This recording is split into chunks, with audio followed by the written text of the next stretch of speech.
Ils vous divertissent, ils vous informent et pour certains, ils vous ont permis de venir sur ce salon. L'objectif des 20 prochaines minutes qu'on va passer ensemble, ça va être qu'ils vous racontent un peu ces coulisses. Vous connaissez tous l'écosystème des créateurs de contenu, des influenceurs, ça vous parle. Est-ce que vous avez, qui a une opinion plutôt favorable des créateurs de contenu? Levez ma main, qui aime bien les influenceurs, ce qu'ils font, etc. Qui trouve que c'est pas bien, que c'est mal, etc. Levez la main. Ça va, il n'y a personne. Et qui ne sait pas, eh bien voilà, il y en a plein qui ne savent pas. Alors, à quoi ça sert? Merci. Coucou. Tu manges quoi? Et j'ai faim comme ça. Alors, on va essayer de comprendre ce qui se passe dans cet écosystème de l'influence et de sortir un petit peu des idées reçues. Est-ce qu'ils sont tous multimillionnaires?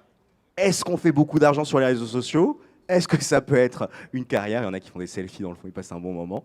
On va en parler avec tous nos invités. Lily, bonjour. On est également avec Colin, on est avec Chloé, on est avec Mila et on est avec Océane.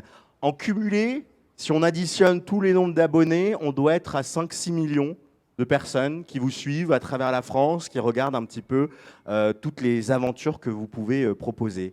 Océane, beaucoup de vidéos sur TikTok. Comment t'es tombé dans le grand bain de l'influence? Qu'est-ce qui t'a donné envie de faire des vidéos sur TikTok et quel est le contenu que tu fais? Ah ouais, directement Ah en ouais, première, comme direct. ça me met dans le bain. Alors, bonjour, déjà, merci beaucoup d'être là aujourd'hui, ça me fait plaisir de vous voir. Je pense que du coup, pas beaucoup de personnes doivent me connaître, parce que il n'y a pas l'air d'avoir beaucoup de personnes qui se sont dit «Ah mais, j'ai déjà vu celle-là». Mais du coup, moi, je me suis lancée parce que je me faisais un peu chier dans mes études de base, et j'avais besoin d'un peu appliquer ce que j'apprenais en école de commerce sur quelque chose que je pouvais faire moi-même. Donc sur les réseaux sociaux, c'est créer du contenu, c'est une stratégie, c'est un peu réfléchir, c'est une étude un peu de cas avec ce qui se passe autour de soi. Et du coup, voilà, je me suis lancée sur ça parce que c'était un peu après le Covid, donc tout était un peu fermé. Il n'y avait plus grand-chose à faire. Et voilà, comme ça. Et quand est-ce que ça a commencé à prendre? Qu'est-ce que ça a généré chez toi de voir que tu avais beaucoup de personnes qui commençaient à s'abonner à ton TikTok? Bah, au début, on comprend pas trop parce qu'on se dit qu'on fait pas quelque chose de si différent que ça que des autres. Et après, en vrai, ça donne envie de continuer, ça donne envie d'essayer de faire des choses un peu différentes, qui changent un peu, d'essayer d'ouvrir un peu, parce que quand on voit qu'on a une communauté ou des gens qui peuvent nous écouter, ça donne envie de dire les bonnes choses, de montrer des bons exemples et de faire des choses qui plaisent. Mila, est-ce que toi, tu te considères comme créatrice de contenu? Est-ce que tu considères que c'est ton métier, que c'est ton job à plein temps, ou est-ce que tu as d'autres aspirations? Est-ce que tu vois ça comme une profession, comme une passion? Bonjour à tous, je suis hyper stressée. Non, je vois ça comme quelque chose que je fais à plein temps, mais pas complètement parce que surtout à côté j'ai beaucoup de projets, surtout la musique. Et moi je vois vraiment plus les réseaux comme quelque chose qui me permet par la suite de pousser pardon, mes autres projets que j'ai à côté justement. J'adore les réseaux, c'est la partie un peu fun de ma vie, ça me permet, jusqu'ici c'est quelque chose que je faisais assez naturellement et j'avais commencé au lycée. Et ça me prenait quand même pas mal de temps, mais je veux dire, c'était assez naturel. Et justement, aujourd'hui, quand je vois que j'ai d'autres projets que j'ai envie de pousser et que j'ai envie de vraiment bien travailler, bah, je me dis, c'est trop bien que j'ai cet outil en main qui me permet d'avoir une certaine crédibilité et de pouvoir pousser et croire un peu en mes rêves et tout ça, quoi. J'ai beaucoup de chance. Ouais, je suis contente. Beaucoup de chance de pouvoir faire de ta passion au quotidien. Colin, toi, c'est venu pendant le premier confinement, non? Ou juste après le premier confinement, où tu as commencé à partager beaucoup de vidéos. Qu'est-ce qui t'a poussé à te lancer dans tout ça? Qu'est-ce que tu t'es dit quand tu as commencé? Alors du coup, bonjour à tous. Alors oui, j'ai commencé pendant le premier confinement, le 1er avril 2020. Donc on était en plein confinement, j'étais en études en université. Donc on a connu tous, ou pas encore, enfin les études pendant le confinement, c'était assez atroce du fait que tu étais chez toi, tu suivais à moitié les cours. Donc moi, je me faisais vraiment bien chier en cours et dans la vie. Donc j'ai toujours kiffé les vidéos, etc. Mais je me suis jamais lancé. Donc ce 1er avril, je me suis lancé. J'ai fait une première vidéo et ce qui m'a poussé ensuite pour commencer, bah, tout de suite, première vidéo, j'ai fait vraiment beaucoup de vues, ça m'a hyper impressionné. Puis dès le lendemain, j'ai reposté ma deuxième, ensuite ma troisième, etc. Et tout ça pendant du coup 2 ans d'affilée où j'ai posté une vidéo par jour. Et du coup, bah, franchement, aujourd'hui, j'ai terminé mes études. Et donc, j'en ai fait bah, du coup bah, mon métier, même si pour beaucoup, c'est un peu dur de se dire c'est un métier d'être influenceur, créateur de contenu, pardon. Je suis plutôt content. Mes parents sont contents que j'ai terminé mes études surtout. Donc, Parce que toi, tu as choisi de, malgré tout, aller jusqu'au bout de tes études. Tu as fait quoi comme études? en premier, j'ai fait une licence de gestion en IAE à l'université de Tours. Puis ensuite, il fallait que je trouve un master. J'ai postulé dans les IAE. Je me suis fait refuser partout. Ah, Euh, et du coup, il fallait que j'aille en école. Enfin, et du coup, j'ai cherché un peu une école et j'ai été faire une école de marketing et de communication qui s'appelle l'ISEG, que vous retrouvez même dans le salon.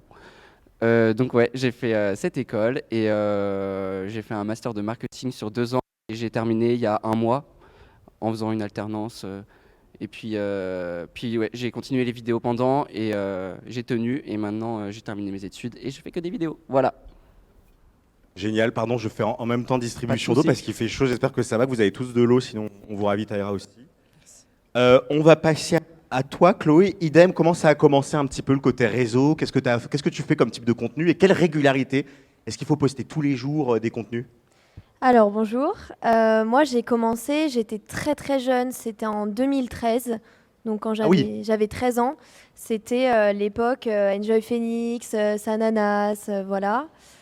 Et ça a été très progressif en fait, c'est-à-dire que j'étais au collège, j'ai fait mes petites vidéos, en fait j'avais pas vraiment de rythme, c'est-à-dire que je faisais des vidéos sur mon temps libre quand j'avais envie d'en faire. Et petit à petit, les abonnés ont monté, etc. J'ai fait le choix de ne pas continuer mes études parce que je pouvais en vivre. Du coup, j'ai décidé d'en vivre depuis mes 19 ans. Et cette année, j'ai un petit peu aussi eu envie de faire autre chose parce que c'est hyper cool l'influence, mais je pense que pour avoir des choses à raconter, il faut en vivre. Du coup, je me suis un peu réorientée. J'ai fait une formation de prothésiste ongulaire. Et là, je suis en train d'ouvrir mon institut de beauté à Nantes. Donc, je vais un peu enchaîner les formations, extension de cils, ongles, etc. Et je fais les deux en fait. Donc voilà. Est-ce que tout ce que tu as appris à travers ces années de création de contenu, ça t'aide pour faire la com autour de tout ça? Et est-ce que tu penses que tu aurais pu apprendre plus de choses en école ou que le terrain, ça t'a aidé? Alors le terrain, ça m'a beaucoup aidé. Je m'étais posé la question justement de faire une école de com. Sauf que comme je suis dedans depuis 2013 finalement, Bon, rien t'apprendre de plus. voilà, ça m'aide beaucoup aujourd'hui pour développer les réseaux de mon institut, évidemment. Et voilà, je pense que tous les jours, en fait, j'en apprends parce que c'est des histoires d'algorithmes, il faut toujours être à la page. Exactement. Moi, j'ai un compte, mais dès que je fais une vidéo, elle dépasse jamais les 200 vues. Qu'est-ce que je fais mal? Ah ça, je sais pas. Je suis peut-être pas très intéressant. On termine avec toi, Lily, dans ce premier tour de table. Pareil, parle-nous un peu de ce que tu fais sur les réseaux, de pourquoi tu t'es lancé, raconte-nous. Bonjour déjà. Du coup, je m'appelle Lily et moi, ça fait pas très longtemps que je suis sur les réseaux. Je pense que je suis la plus jeune, enfin celle qui me suis lancée il y a le moins longtemps. Je me suis lancée pendant il y a 2 ans et c'était vraiment parce que j'avais envie de créer quelque chose et j'en ai parlé à personne au tout début. C'était un peu mon truc secret que même mes amis ne savaient pas.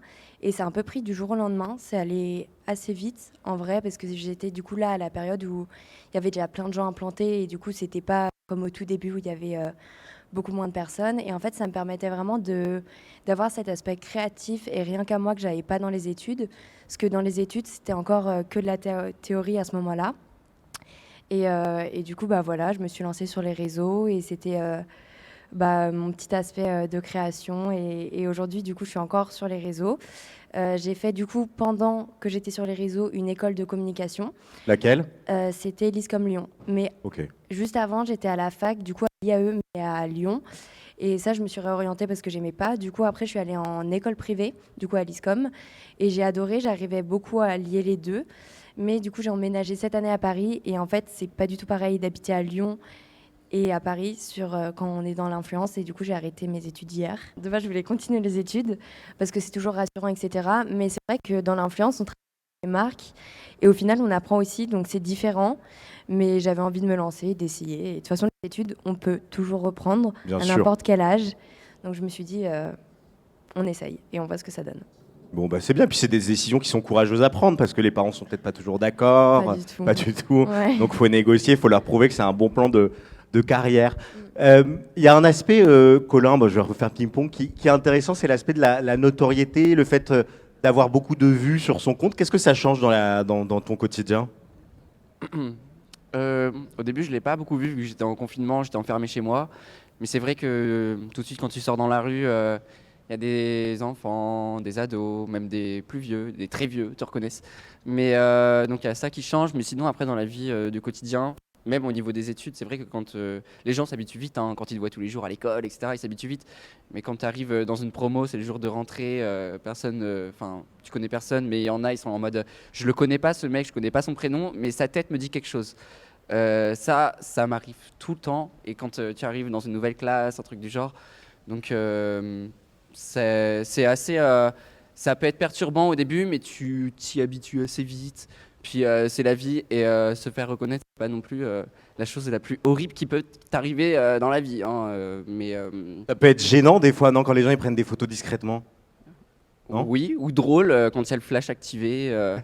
Ça peut être drôle quand il y a des gens qui font ça. Mais généralement, je les remarque pas parce que j'avoue que moi, je fais ma vie et puis voilà. Bon, après, ça peut être gênant à la piscine quand tu es à moitié nu. Voilà. C'est vrai, s'il y a des photos qui sortent, et à l'époque il y avait des paparazzis qui attendaient les gens. Si vous avez des questions sur le monde de l'influence, n'hésitez pas à lever la main, à vous manifester. Moi je serais très heureux de venir à votre rencontre. Il y en a qui se demandent s'ils veulent pas devenir créateurs de contenu plus tard, qui ont peut-être envie de ça. Ah, on a une créatrice. Comment, Chloé, on fait pour se lancer aujourd'hui? Parce qu'on a l'impression qu'il y en a beaucoup.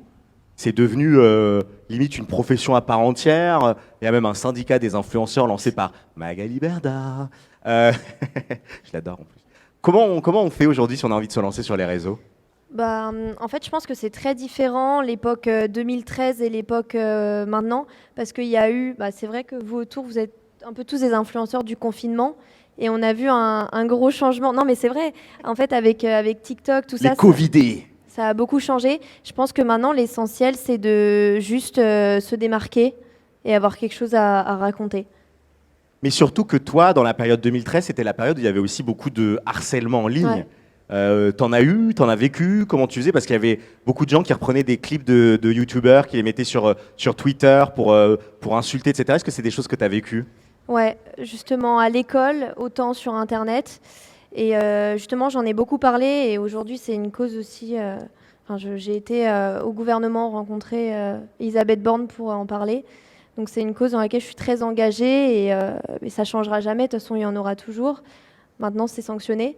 Mais oui, à l'école, en fait, les réseaux sociaux, en 2013, on n'en parlait pas trop. Et maintenant qu'on en parle, c'est plus banalisé. Mais à l'époque, non, c'était un enfer. C'est des vagues, on se rappelle, moi je me rappelais à l'époque, c'était un panda moqueur alias Sullivan Gwed, qui dès qu'il faisait une vidéo, avait des gens sur Twitter qui critiquaient, et qui insultaient aussi.